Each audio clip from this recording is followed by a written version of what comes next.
My name is Daniela Arose. I'm the Deputy Dean of Research in the Schwarzman College of Computing and the Director of CSAIL. And I'm very excited today to welcome to our hot topics, Professor Charles Stewart. Professor Stewart is the Kenan Shaheen Distinguished Professor of Political Science at MIT. He received his undergraduate degree from Emory University and his PhD in political science from Stanford University. Professor Stewart works in congressional politics, elections, and American political development.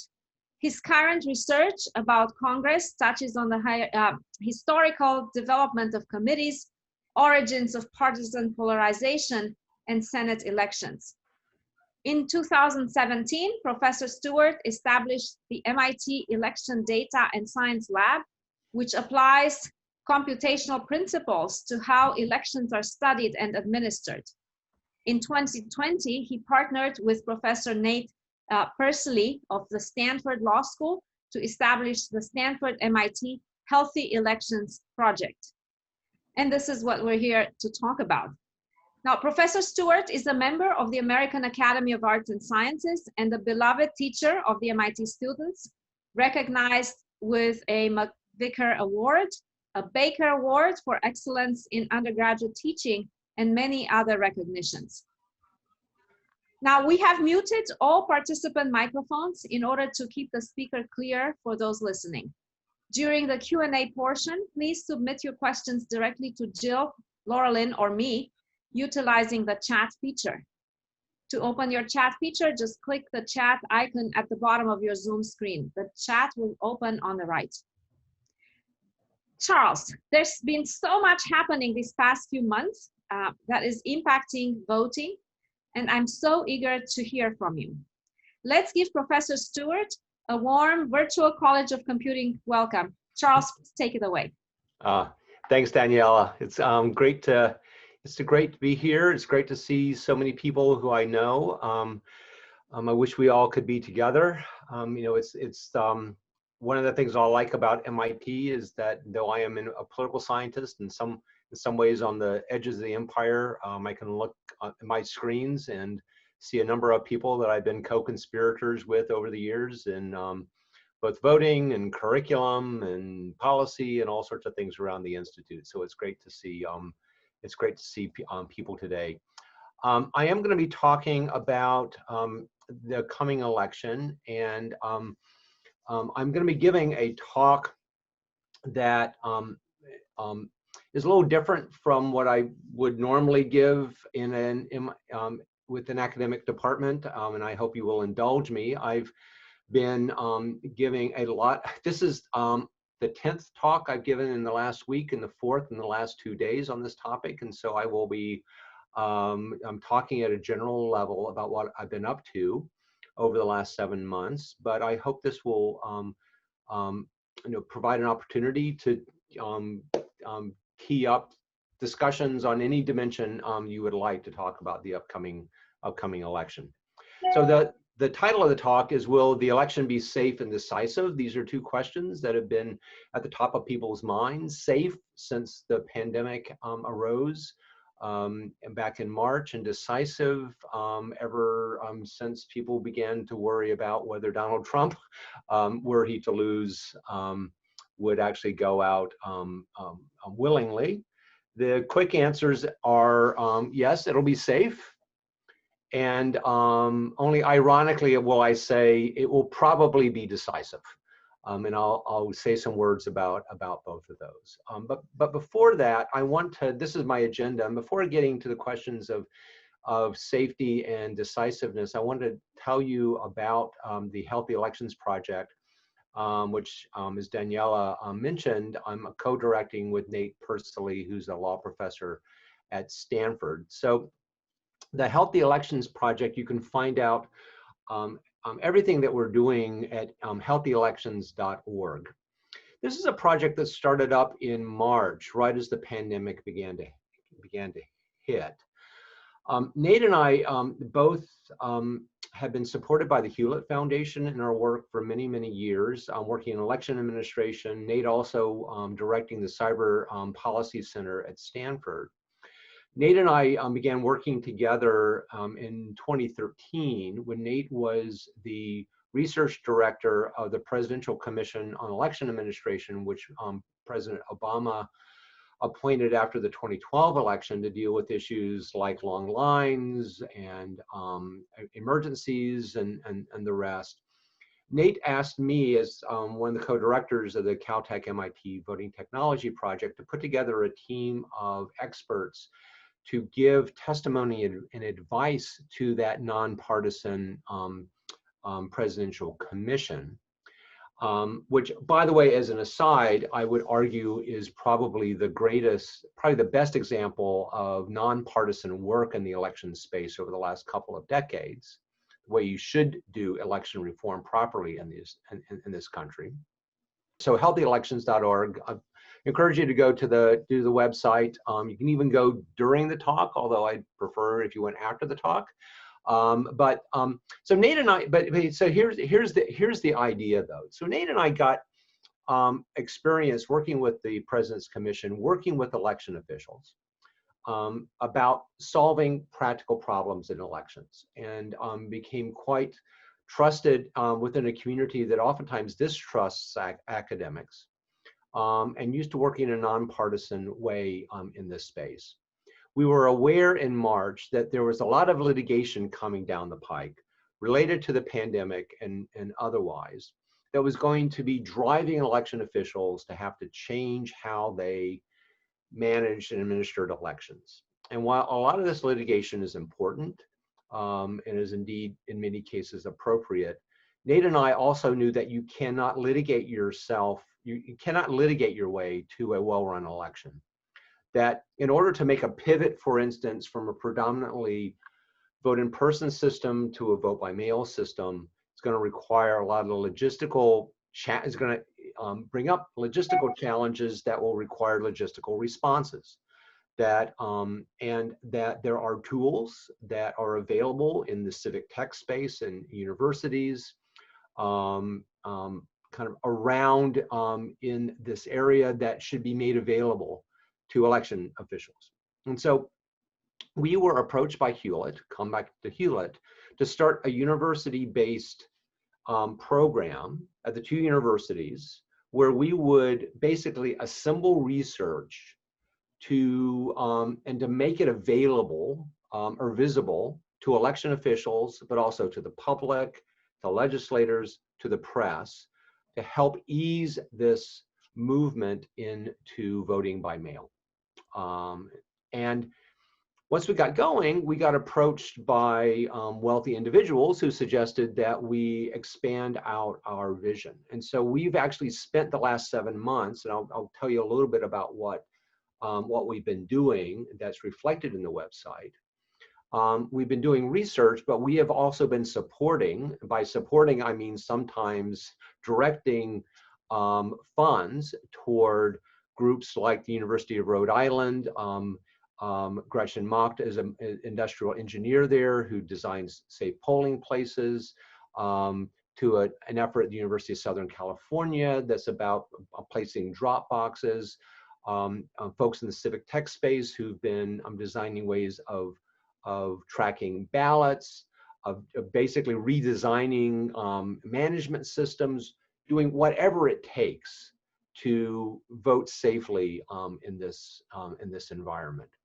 And so we've developed a number of partners who are university-based in the NGO space, some LLCs, a large collection of former election directors who've been embedded in state and local election departments to help them manage transitions, et cetera. Now, this visible part of our work is reflected in this website at healthyelections.org, where we have been posting up research that's been primarily done by graduate students and law students at Stanford and MIT. And you can go there and you can check it out. Some of that research focuses on the states themselves. So if you are curious about how the states, particularly the battleground states, managed voting during COVID and the rise of the pandemic, We have a number of state-specific reports. We also have a number of state-specific reports that have addressed the particular problems that are facing the states as they make these huge management crises. And so you can go there. By the way, there's about 500 pages of original research on the website about these various topics. We've focused particularly on vote by mail. There's a number of reports written mostly by our students about vote by mail topics. This is the most recent one, which is about issues related to the US Postal Service. Working with the Stanford Design School, we've helped to develop a number of resources, videos, written materials, individuals who've been trained in redesigning polling places to make them safe to vote in given social distancing, information about becoming a poll worker. This is one of the areas in which we've not only been academics, but we've also been impresarios working to help support groups out recruiting poll workers. Academics usually don't do this, but we've been encouraging the recruitment of poll workers. Through the partners that we've been working with, we've been able to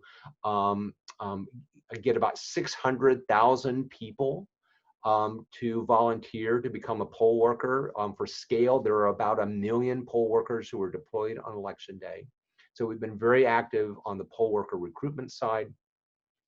We've been very active in collecting together in one place pointers to a variety of tools. Some of them are web-based, some of them software-based, some of them are practice-based. They're related to managing mail ballots, designing polling places, communicating with voters, tools for analyzing data, etc. Some of these applications were written here at MIT, oftentimes by students of Steve Graves, who's on the faculty in the Sloan School. Other tools have been written by people at other places. Could I ask you a question? Yeah. Who is using the tools today? Well, for instance, this morning I was on a call with the Secretary of State of Georgia. Georgia has been in the news. They had long lines in their, if you've been reading the news, they've had long lines in the early voting period. And so on that call, one of the things we talked about was their utilization of an online resource we have that's basically an application of queuing theory to the allocation of resources to polling places, stuff like that. So one of the students on my team has been working with the state of Washington to adapt similar tools to a problem they have, which is they're going to be inundated with people walking in and wanting to register to vote on election day. So mostly the ones that we know about are state officials who are trying to kind of scramble to basically match resources to demand for in-person services. The ones that we don't observe directly are when local governments use these tools. But I mean, happy to talk about that. Bunch of other reports. There's a litigation tracker. If you're into, there's getting now to be close to 400 cases in the courts related to voting according to COVID. Okay, so that's Healthy Elections. I encourage you to take a look at the website. Happy to talk about the project and what we're learning from that. And like I suggested, we're talking to a lot of election officials every single day. Is the election going to be safe? Well, in reflecting on this question, my mind is brought back to back last March. Here's Los Angeles County, where I was at the beginning of March. But before COVID, people were voting like we used to always vote, packed close together at machines, doing our thing. But within weeks, COVID hit. And this slide reminds us that within 2 weeks, so the middle part of March, although rates were low, first and second derivatives were high, rates of infection were beginning to skyrocket, and we were beginning to wonder whether or not, some people were beginning to wonder whether or not there was going to be an election at all. At the time, I reminded people that because of statute and constitution, our Constitution, even if asteroids were raining down on us and the zombies were wandering the streets, we would be having an election on November 3rd. And the design constraint was, how do we hold that election in a way that respects the public health crisis that's facing us? So Ohio ended up postponing their primary, and virtually every state from mid-March through April postponed their primaries and held them in June, when, by the way, the rates of infection were orders of magnitude greater than they were back in March. Wisconsin, we will recall, did not postpone, famously so. It went to the US Supreme Court. They ended up holding it in the middle of April. A lot of confusion. I'll talk about some particular things that happened during that primary in just a second. You know, things were looking pretty bad back then. But now we're voting. And by the end of the summer, voting began to look like this. This is my home precinct, socially distanced. You know, you can see masks and shields and indicia of social distancing. We also see things like drop boxes. This is Boston City Hall. In short, we've adapted. Now, what have we done? The imperative back in March was to de-densify in-person polling places for public health reasons. This de-densification had two prongs to it. First of all, we had to move people away from voting in person for obvious reasons, which meant more mail balloting. And that's been the kind of the big, the big management challenge. But we've also had to maintain polling places. While we've been de-densifying, we've had to actually maintain those polling places. Now, why? It's been important to maintain the presence of those polling places for a number of reasons. First of all, some people, despite the need to de-densify, are going to need to vote in person. Many of those are going to have language difficulties. Some will be disabled. Many people, as we've discovered during the fall and as we're discovering right now, will not get the mail ballot that they've requested. And so in-person voting is a fail-safe. Many people distrust the mails. There will be late deciders.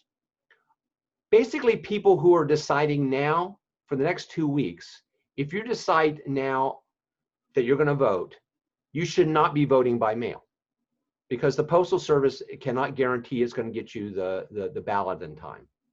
So late deciders are going to need to vote in person. Okay. There's also another thing that needs to be remembered, that even if we were to squeeze or just get 80% of voters out of polling places into the mails, the remaining 20% would still clog the capacity of the existing in-person polling places because of the need to socially distance those polling places. So we would still need to maintain almost as many people to staff those polls, and certainly as many facilities.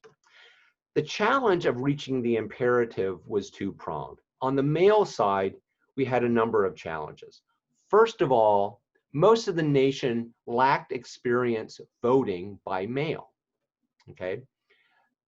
This graph illustrates one of the challenges at the national level. And that is that Americans basically vote in person. We can see in 2016, for instance, roughly 60% of Americans voted in person. Now, if we go back to 2000 or 1996, where the graph starts, 90% of Americans voted in person. And we've seen gradually over the last 20 years, a gradual decline of voting in person on election day, while there's been a gradual increase in voting by mail and also voting in person before election day. But the levels of voting by mail that are needed for this election are such that when I do this graph with the 2020 data, it's going to look like this, okay? So it's going to be a radical, discontinuity in how we vote.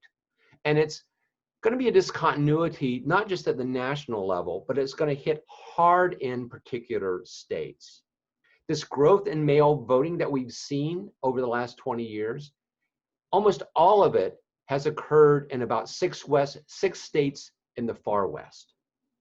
And so if we break down how states vote, we get ourselves to this ternary plot that, by the way, as an aside, this is kind of always whenever I give talks to the public, I trot this out and say some joke about an MIT professor has to have something really geeky like this. This is one of the most famous and beloved plots now in the election administration space. They love it because it describes very well the world that election officials have lived over the last 20 years. Okay, so the way you read this plot, this is 1996. The states at the top of the triangle are all voting in person on election day. The states down the bottom left are all voting by mail. The states at the bottom right are all voting early. You will see that almost every state is up at the very, very top. There's a few states, Washington and Oregon, that are beginning to ooze down the left, beginning to experiment with voting by mail. There's the states of Tennessee and Texas that are beginning to experiment with voting in person before election day. So that was 1996. This is 2016, okay? 96, 2016. We can see here that Washington and Oregon are all voting by mail. Colorado is not too far behind. We have about a half dozen states over here predominantly voting by mail, but another half dozen that are predominantly voting early in person. But most states are still predominantly voting in person on election day. So that the trick is going to be to get that big discontinuity in people voting by mail. We're going to have to move these states that are in the upper right-hand part of this triangle down into the left. For instance, Massachusetts actually is kind of a prototypical state in this regard, and it's going to take a lot of work. So lack of experience, getting a lot of states to change how they're doing. Lack of capacity. When you don't have a lot of mail ballots, you can do a lot of things by hand. When you have a lot of mail ballots, you have to automate. And you have to buy machines like this from a company called Rumbeck. This is the machine that's used by the most common machine used to ingest mail ballots, to scan them, sort them so that they can be counted, to take a digital image of the incoming envelope so that signature matching can be done. This is the sort of machine that you would need if you were the city of Chicago. City of Chicago has 3 of these to manage their mail ballots. Each one costs $100,000. And so if you're going to be moving to this large capacity of voting by mail, you're basically, a city is going to have to be buying a fire truck, or 2 or 3, having not known that they had to buy a fire truck a couple of months ago. There's also the problem of restrictive laws. A lot of states that had previously not been voting by mail had made it very hard to vote by mail and frequently would reject ballots that would come through the door. New York reminded us of this during the summer when during their primary, they ended up rejecting 10% of the mail ballots received in that primary. Okay, so it's one thing to be rejecting 10% of your mail ballots if only 5% of your voters are voting by mail. But if 60, 70, 80% of your voters are voting by mail, then that's going to be an entire other story. And then there's going to be just the need to develop procedures and to procure just a lot of stuff. Here's a graph. I'm not going to go into the details, but Nate and I developed this graph back in March to delineate all of the procedures that an election official would have to worry about almost writing from scratch if they were to move into a regime where they did a lot of voting by mail. A lot of management, a lot of standard operating procedures need to be developed from a standing start. Protecting polling places in some ways is easier to describe because the issue here is protecting people and places. People, because the problem is these million poll workers, 60% of whom are over the age of 60 and a quarter of whom are over the age of 70, okay? Problems of the pandemic during the primaries were such that these poll workers were quitting in droves.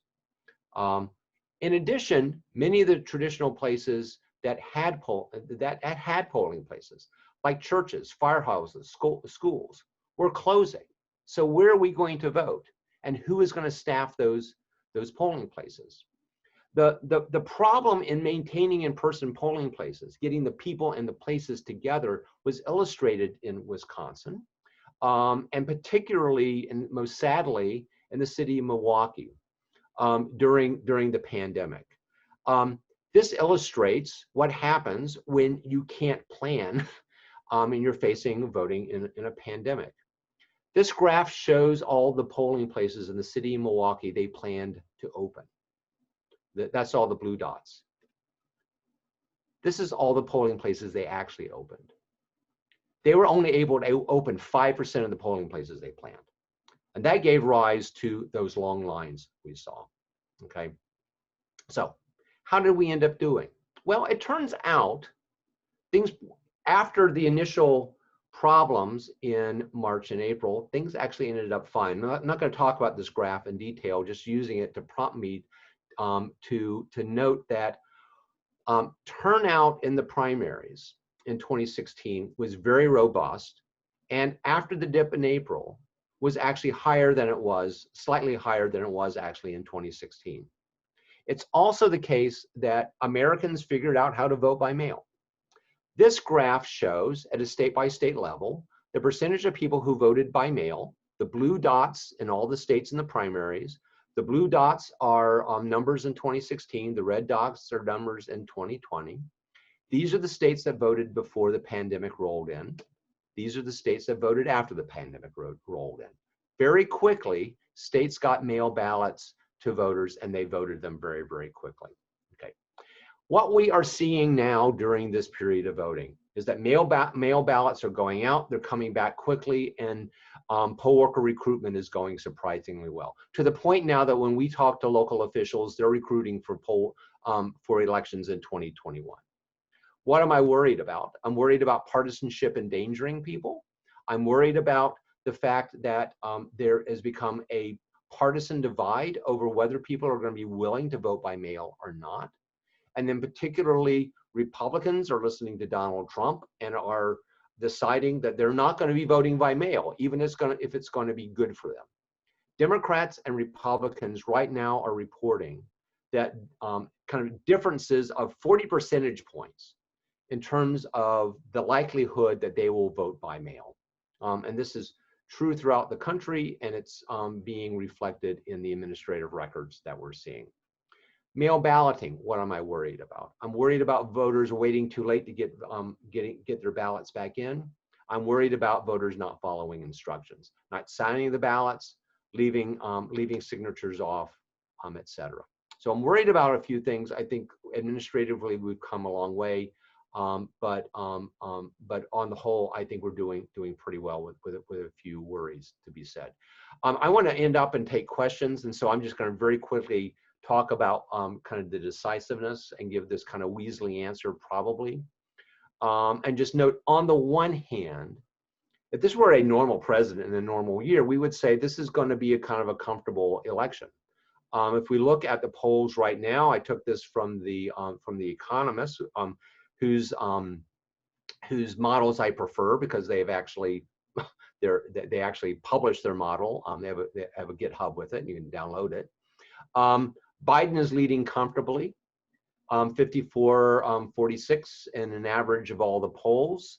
This would be similar to the margin that George Bush had over Michael Dukakis in 1988.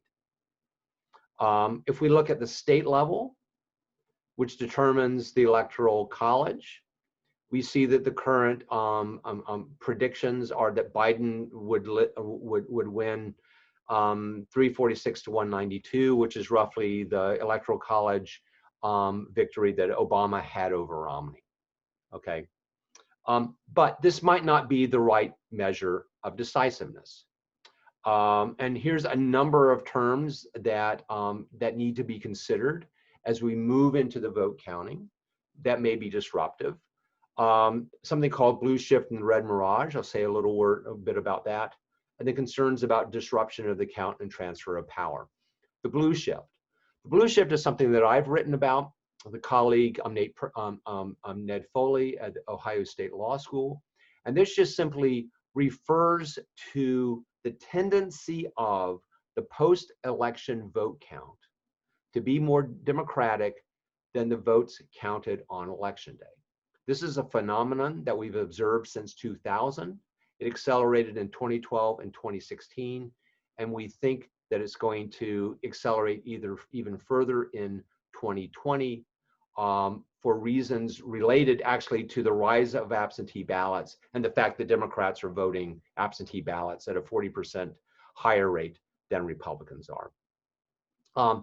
There's related to this red mirage that you may have read about, which is kind of a cartoon version of the blue shift. Under the red mirage, all of those election day votes for Trump are counted first, and then the mail ballots are counted second. Donald Trump declares victory based on the votes on election day, and there ends up being social unrest as a consequence. Nate and I are not impressed with this argument about the red mirage. We have an op-ed in the Wall Street Journal from a couple of days ago. I think more likely that things we have to worry about are these. First of all, a disruption of the count. I think it's reasonable to believe that in some states, like the state of Pennsylvania, where it's going to take a few days to vote to count the mail ballots, that the places where the ballots are being counted are going to be targets for disruptions. And we've already had a history of this. You'll recall one of my favorite, in quotes, episodes during the recount in Florida in 2000 was the so-called Brooks Brothers riot, when a bunch of lawyers so disrupted the activities in the Miami-Dade election department that they actually put a halt to the recount in that county. So we can imagine that things like this may very well happen during the recount. And then of course, during the counting in 2020.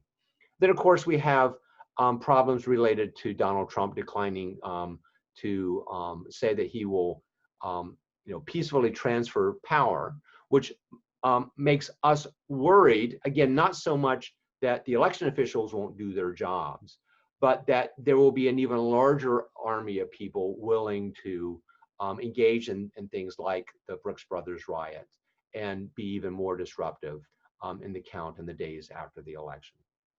So there you go. I mean, that's really quick. There's a lot of stuff. The bottom line here is this: we've come through a lot as a nation. Election officials have done quite a lot of work to pivot on how they run elections. American voters are figuring it out. Now, if this ends up being, not a close election, our sense is that there will be a lot of tweeting after election day. There will be a lot of action in the courts. There may very well be social unrest. But at the end of the day, we will have that peaceful transition of power that President Trump has not been promising. However, there are non-zero probability paths that can take us in other directions, and I won't spend time delineating those now, but I'd be more than happy to talk about those in the Q&A. And so with that, I'll put a stop to it and be happy to take any questions that people might want to throw my way. So thanks for your time. Daniela, you are muted.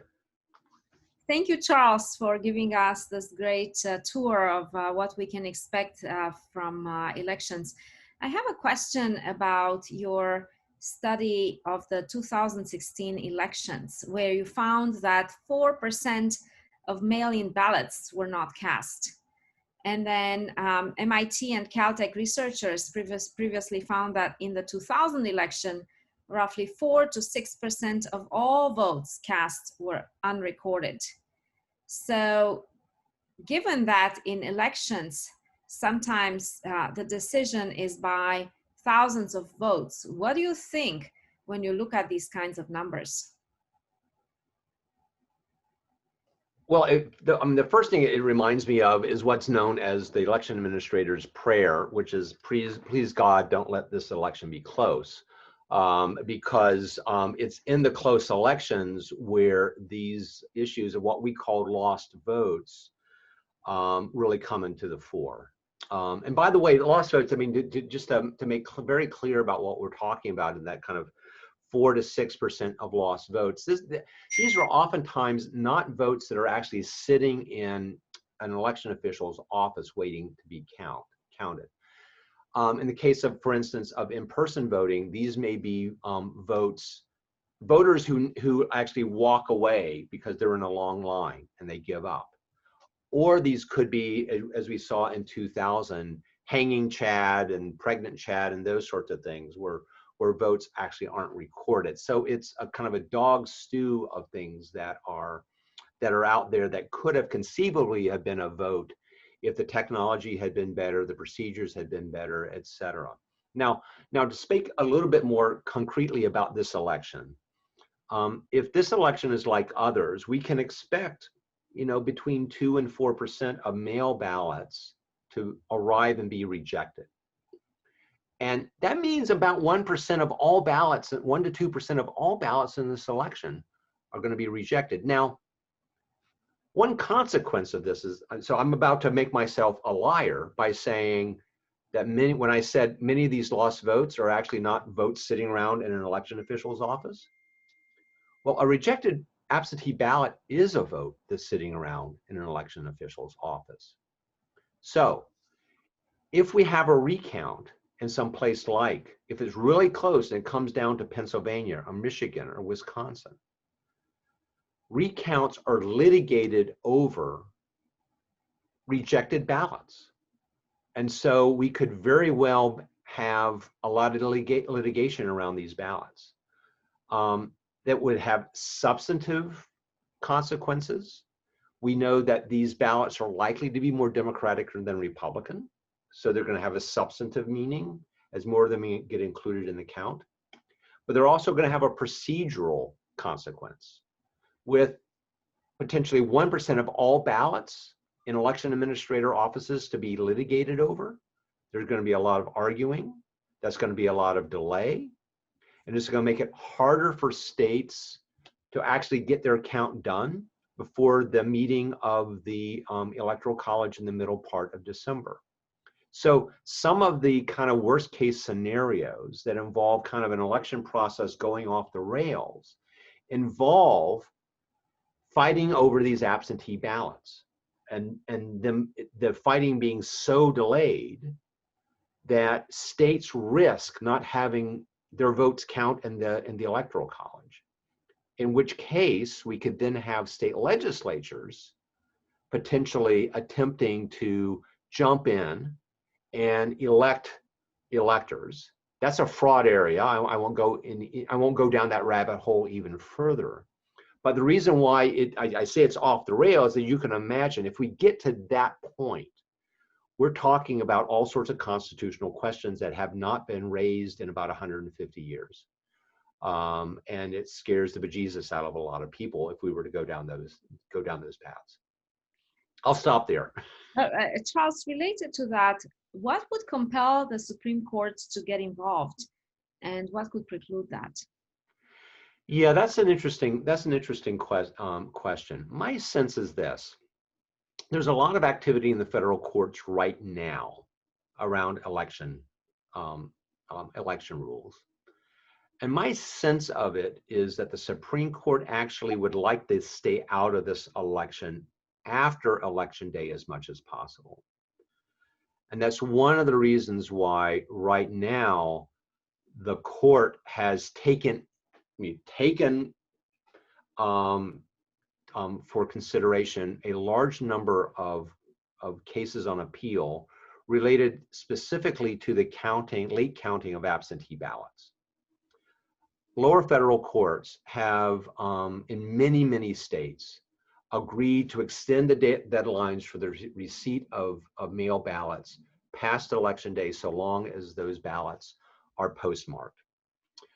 It's pretty clear that conservative appellate courts don't like these decisions and would like to overturn them. But the courts don't want to be the reason why Donald Trump or Joe Biden was won. And they don't want to be the controversy. They don't want to be the story after election day. So my sense right now is that they're working really hard to get rid of these cases. They announced one yesterday by basically punting. They're probably going to announce the others in the next few days. And then they're going to do the best they can to get out of their way. My sense in talking to my kind of election law colleagues is the following. The most likely path is is what follows. If the rules are locked down before election day, and keep in mind that the rules for counting and adjudicating ballots have become very much more clarified than they were in 2000. So if election officials are in a situation where they can apply pretty straightforward rules about the ballots that are counted and the processes for adjudicating disputes, then the courts are going to let the election officials do their jobs and count their votes, which, by the way, I think there's a very good reason to believe they're going to be counted much faster than many people believe.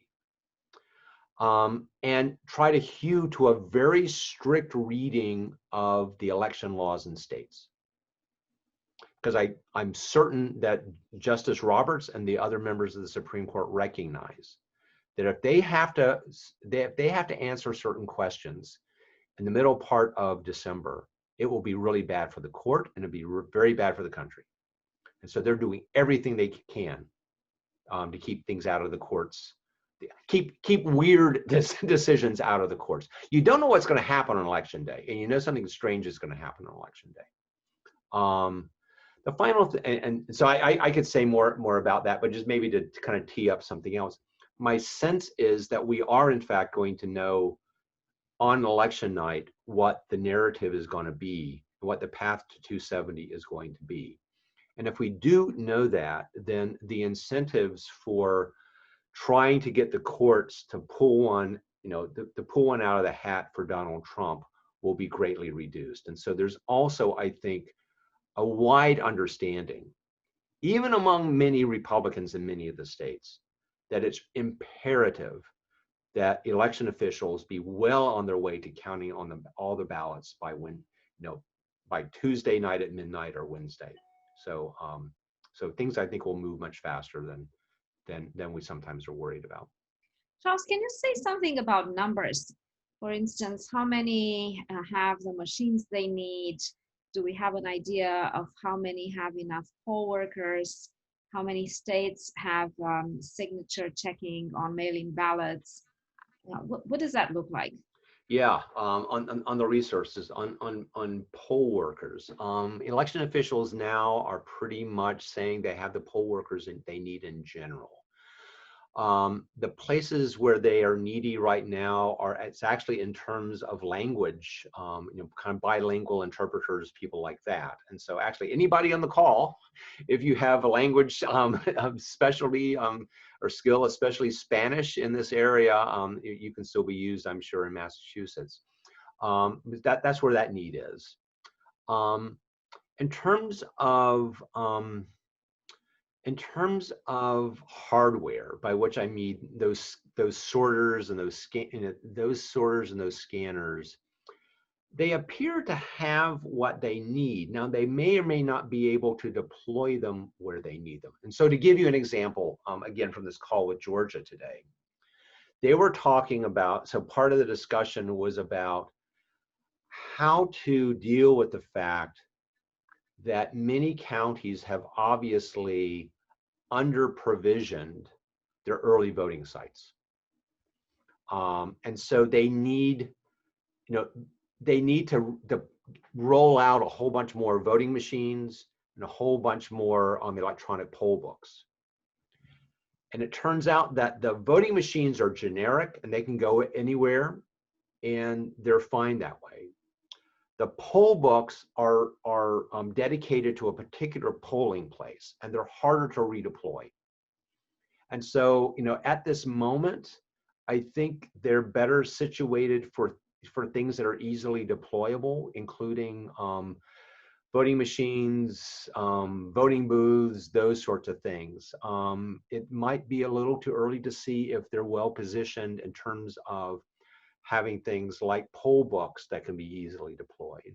The other thing we won't know about is until some of these systems are tested, whether they have enough bandwidth to handle things like big hits to their voter registration databases as they get surges, say, of early voters. So there are some parts of the system that maybe haven't been tested yet. But on the surface, at least, most people think that they're well positioned. The final thing I'll say is that on counting ballots, there are some places, and I think Milwaukee and Detroit may be a couple of these places, where maybe they've not been able to automate as much as they may have wanted to, but they've been able to recruit enough election workers to do manual counting and processing in bulk.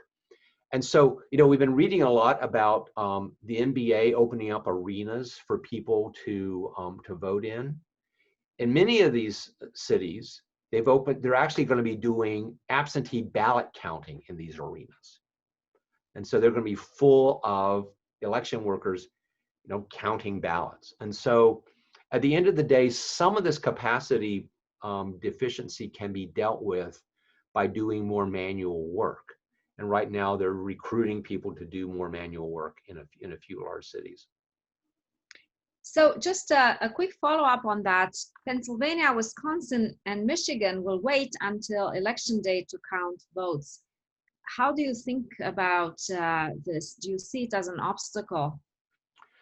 Yeah, so those three cities, on those three states specifically, let me tell, those are three states that we worry about a lot, and we've talked to election officials a lot. We've got, we've talked with them, offline. We've talked to the press. We've talked to lawyers.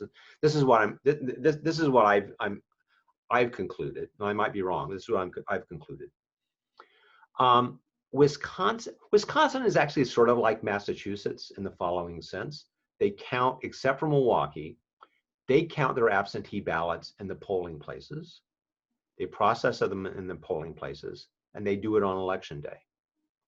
And so there's going to be a big deficit of people showing up to those polling places on election day to vote in person. So what those poll workers are going to be doing instead is feeding absentee ballots into scanners all day long, processing and feeding. It's going to take a few more hours to get all that processed, but the folks I talked to in Wisconsin are pretty confident that most jurisdictions will be done counting by midnight. Milwaukee will be delayed by a matter of hours rather than a matter of days. Michigan, they've gotten the state legislature to agree to allow them to begin processing ballots before election day. They get 10 hours ahead of time. By the way, the evidence that convinced the Republican leadership to do that was actually produced by one of Steve Graves's students. And so that's a win for MIT. So people, again, my sources are convinced that even Detroit may be done by Wednesday at noon. It's not going to be a big deal. I'm worried about Pennsylvania. And I'm not worried about Pennsylvania because they have a large number of ballots and because they're going to be counted and processed on election day. The thing that worries me about Pennsylvania is that they have a highly partisan system of election administration where there's a D and an R at every level of election administration. So it's partisanship all the way down, turtles all the way down. there's also a history in Pennsylvania of frivolous challenges to absentee ballots. And so the thing I worry about in Pennsylvania, and there's some evidence that this is going to happen, is that Republican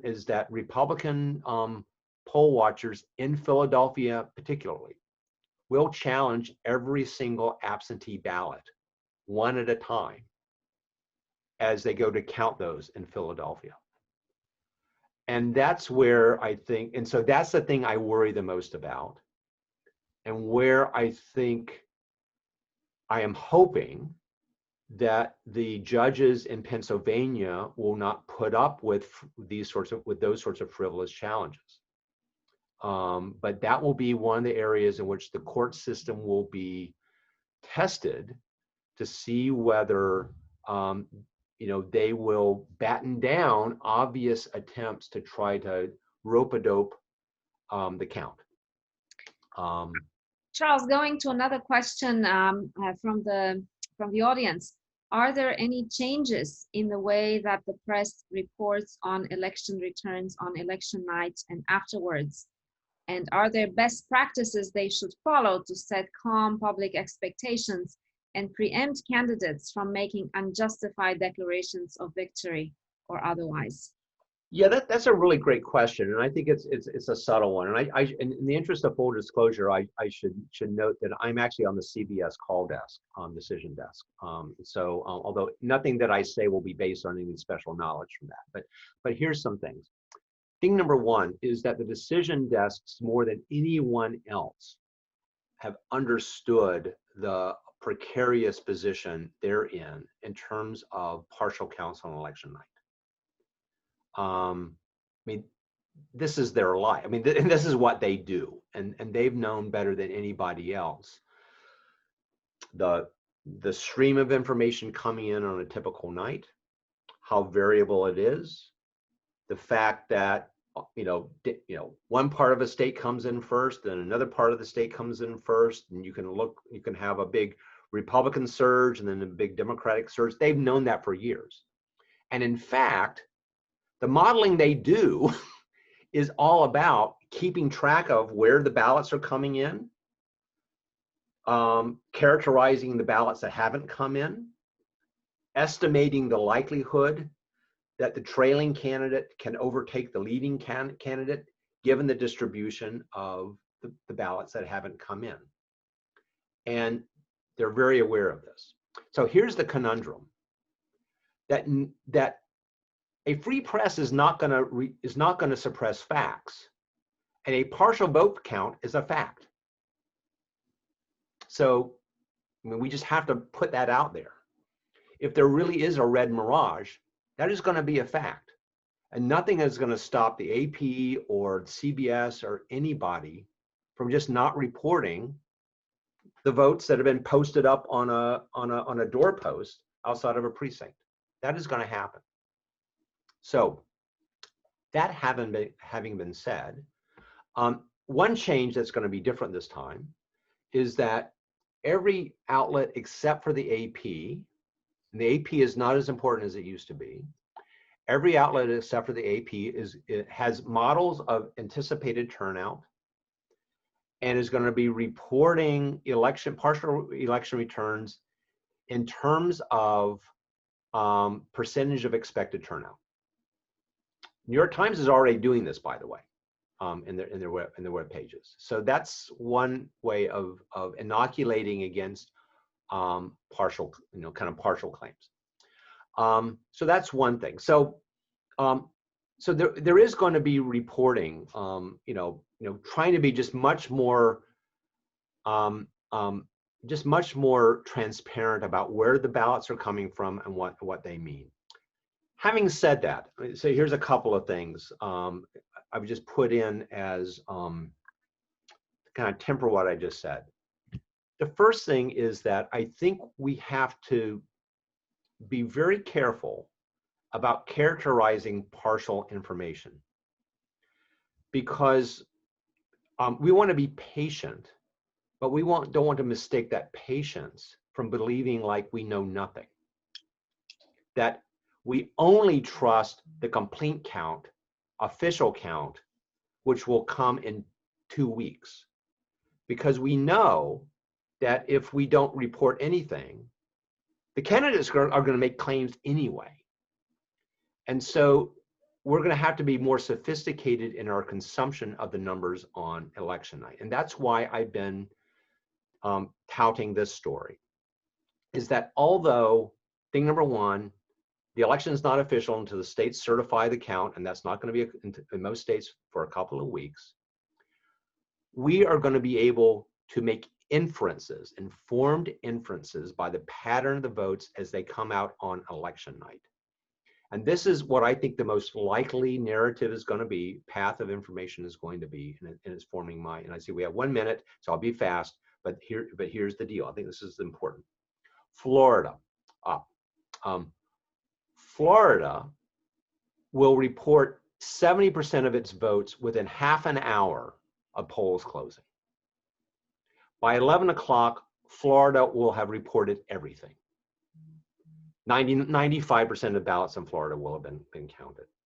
We will know by 10 or 11 o'clock if there's been basically the 5 percentage point shift away from Donald Trump that the polls are suggesting. We will also have complete returns from Kentucky, from Virginia, mostly from North Carolina, from a large number of states on the East Coast. We will know by 11 o'clock if this big national shift has occurred. If that big national shift has occurred, we will know that if Florida's gone to Trump, he cannot win Pennsylvania. He cannot win Wisconsin. He cannot win Michigan. And the question at that point is going to be, is he going to lose Georgia too? That's going to, those are inferences that we can draw from the early patterns, because election returns are very regular. And so that's going to set an expectation. It's not going to be a guarantee, but it will set an expectation and a narrative. And so I think on election night, what we're going to see is a lot more discussion of the shifts since 2016 and where the votes are shifting, where they've come in, and a lot more explanation from the decision desk when they do, quote unquote, declare a state, why they have declared that state. And I think the networks are going to take longer to declare states because of the uncertainty and the desire and the problem of the numbers coming in. Charles, thank you so much. We are at the top of the hour, and we've had such an interesting conversation with you.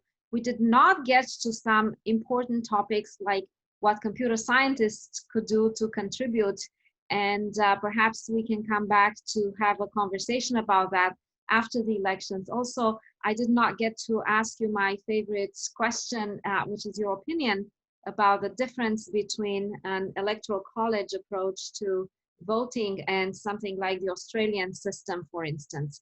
So we have much more to talk about to continue the conversation, and I look forward to that. Thank you so much. Likewise. Thank you.